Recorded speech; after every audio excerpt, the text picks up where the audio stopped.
Hey, welcome back to my channel. I'm Sterling Noreen and I've got something really special to share with you today. It's a first look at the newest BDR route, the Northeast BDR.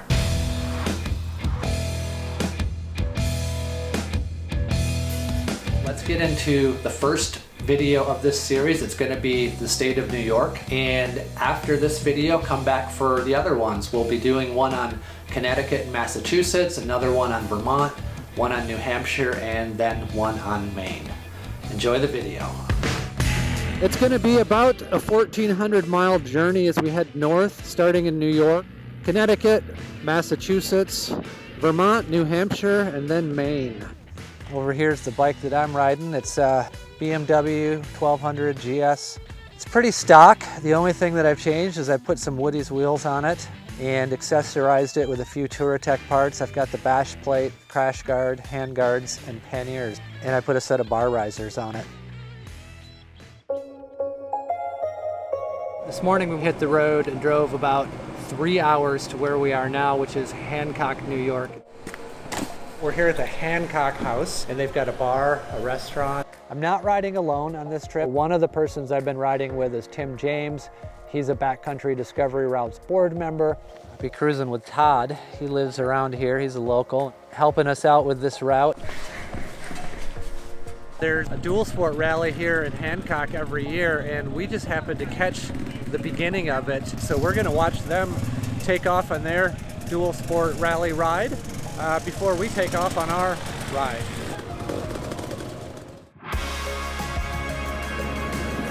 So this is what the beginning of the route looks like. The route almost immediately goes into Pennsylvania and then returns to New York.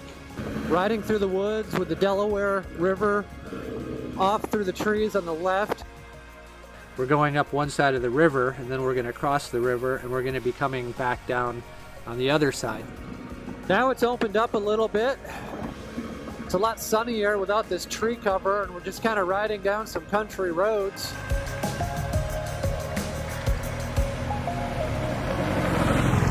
Ooh, I like this. Riding right next to the water here. We could encounter a lot of those signs that say road closed. What they mean is that it's not maintained during the winter, but that does not mean that you're not supposed to travel down that road. It's definitely a little muddier back in here. I can feel the bike slipping around and sliding a little bit on the mud. We've only went 15 miles so far, and I already found this old general store and went in there, and here's a really cool little place to stop and then get back on the road. You have a good selection of things here. We're at the edge of New York and Pennsylvania to serve the community and all the people that pass through. So navigation is going to involve really paying attention to your GPS and understanding how to follow a track. And so we're following a track right now that was created by our scouting team. And just like that, we're back on the pavement.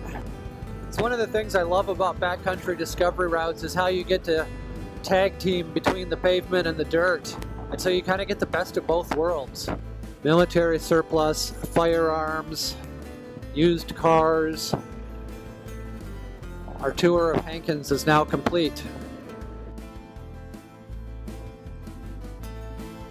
We're about 30 miles into the route, and we came into this little cool town. Stopped and had a espresso. Yeah, things are getting a little bit squirrely heading up this rutted out road.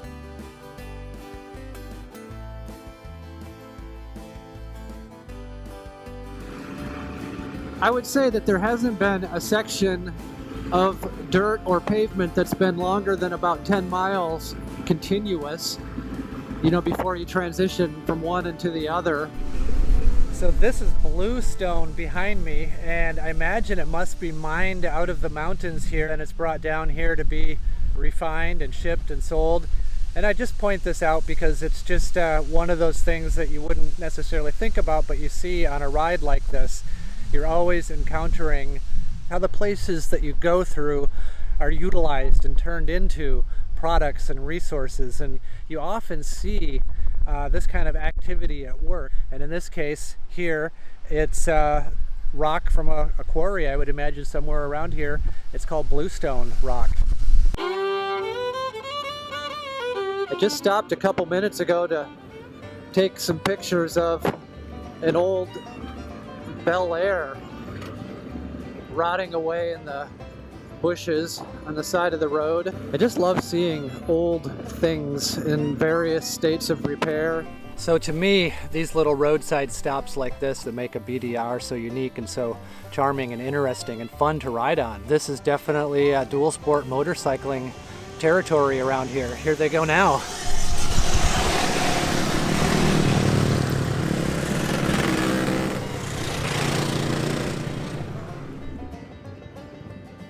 Wow, you really have to have big lawnmowers out here.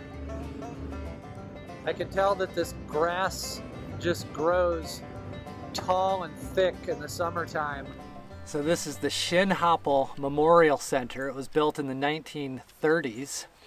And the name Shinhopple comes from the Native American word or name for a plant that grows around here called the hopple bush. The stem of this plant bends and takes root in the ground, causing people to catch the stem on their shin and trip or hop or hobble.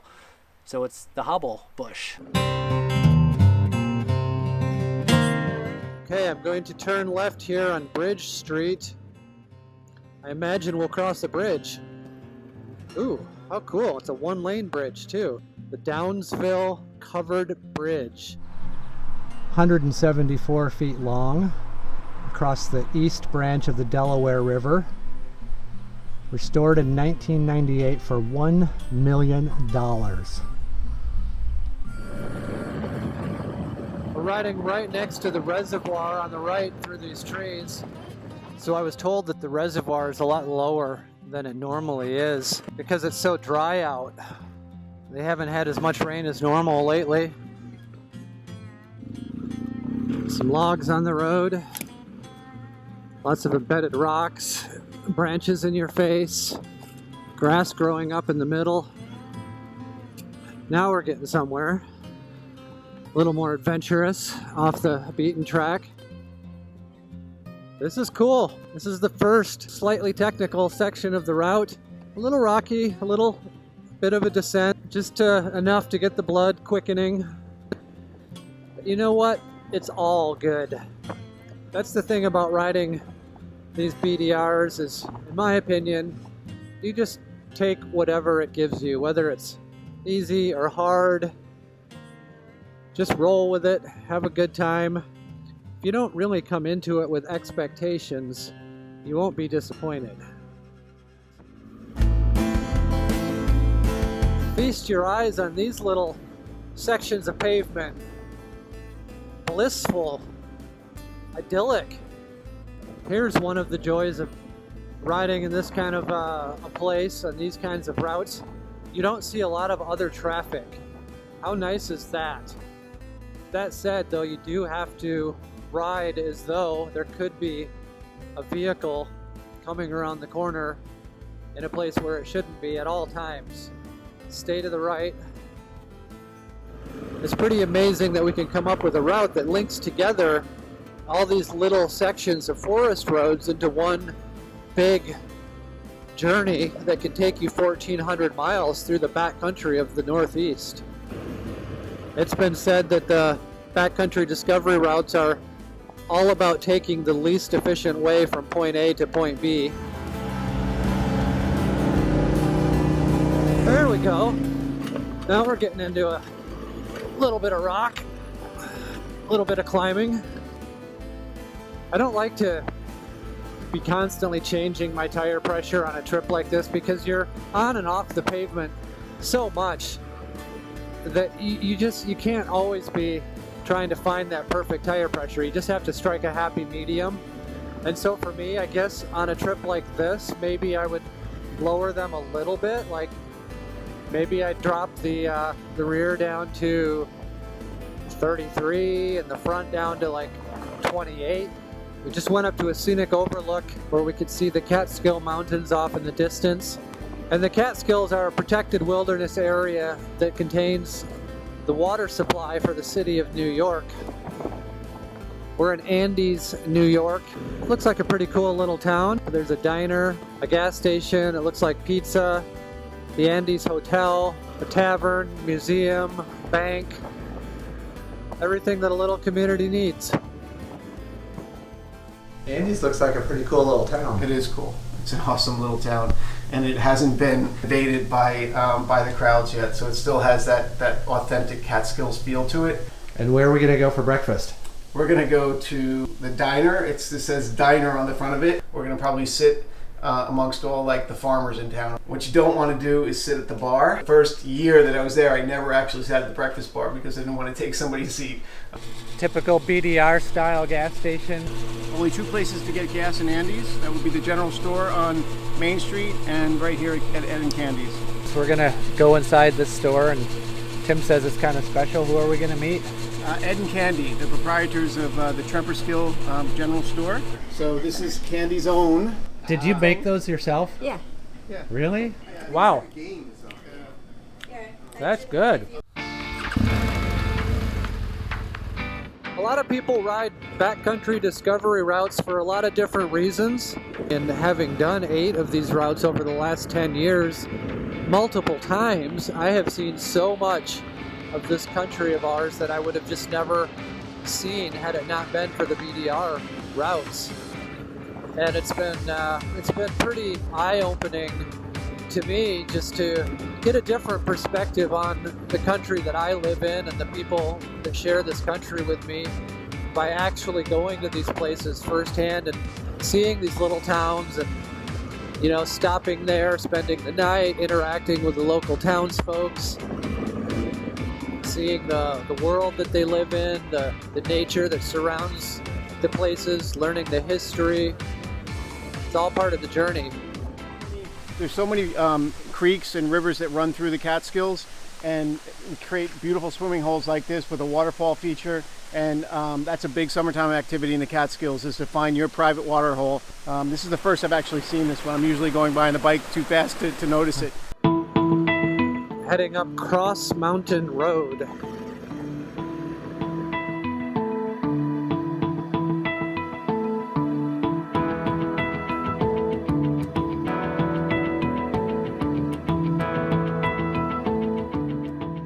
You know, when you go through somebody's property like that, you want to slow down a little bit.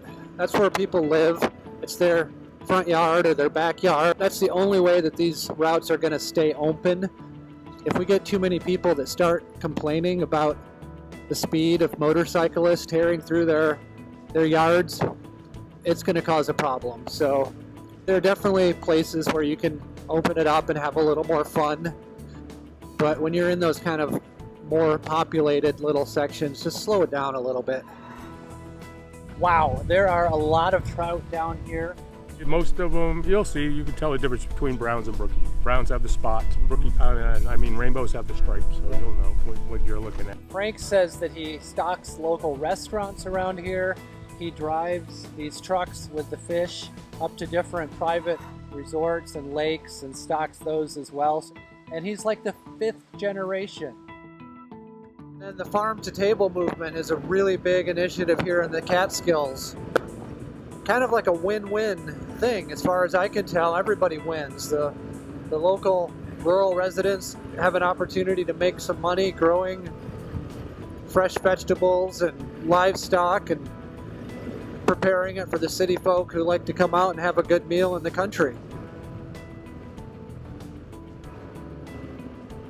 Definitely has not been a technically challenging route so far, unless you are just an absolute beginner at this. But if you have any off-road GS riding experience, you just won't have any problems with this one.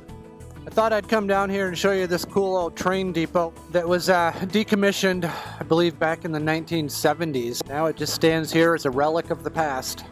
So this little town here is called Fleischmanns. It's a charming little village, some beautiful old Victorian homes.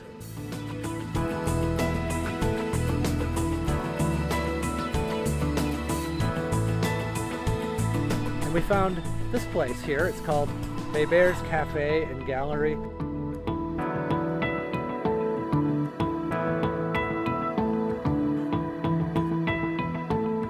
But I definitely think this is like the kind of place you want to stop at if you're doing your BDR tour. It's these little hole-in-the-wall, quirky, out-of-the-way places that kind of define the character and the culture of these kind of rides. And you get something good to eat and a coffee to go.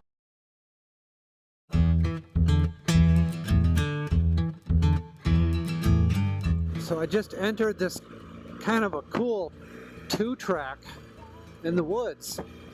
That's the kind of spot that could be a little treacherous if you go too slow and you have to dab and your balance is off before you know it, you're down. So you just got to have a little momentum.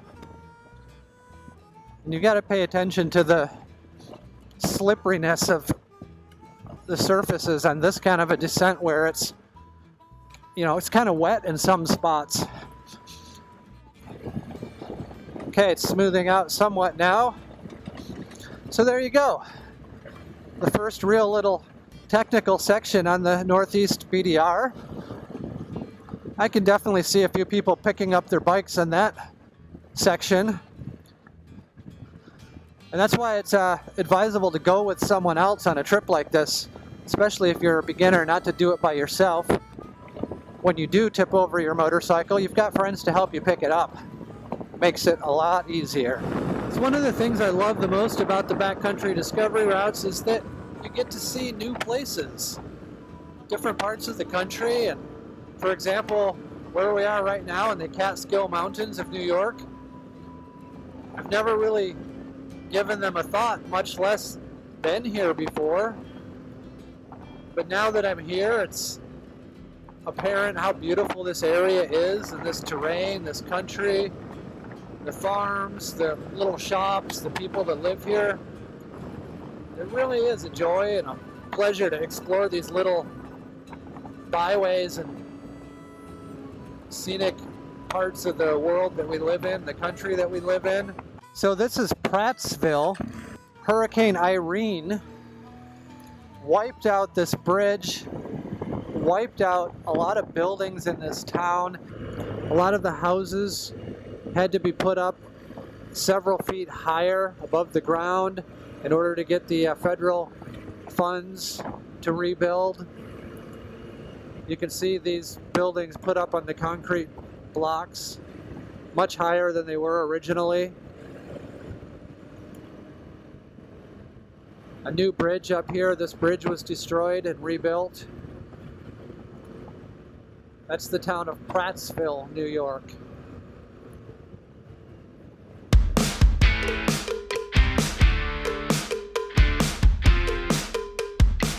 So happy that you're with me on this journey, taking a first look at the brand new Northeast Backcountry Discovery Route.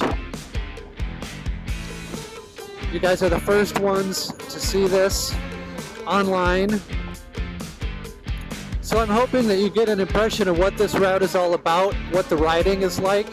That's why I'm doing this and filming it with my helmet camera to show you a little bit about the roads themselves, and then also the other things along the way that you can do and see and learn about, experience if you want to. Thumbs up to the Bridgestone off-road tires that I'm using. They seem to be getting the job done pretty good. They've been there every step of the way as far as I'm concerned for what we've been through. A big shout out to Woody's Wheels.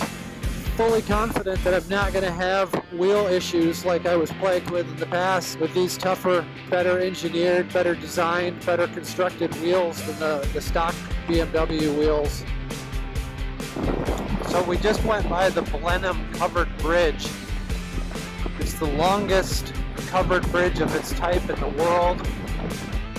So now we're in here checking out a campground. There's lots of camping possibilities on this BDR route, but they get busy from what I understand. You might have to have reservations ahead of time if you plan on camping. So it's a Sunday night, and I think a lot of these cars are heading back into the city after their weekend out in the mountains. The back streets of Kaaterskill, New York. Look at these houses. Wow. Oh, this is going to be so cool. We're going to drive across the Hudson River. Thanks for sticking around. Thanks for watching this. If you like this video, come back for more on this channel as I continue to ride the entire route from New York all the way up into Maine.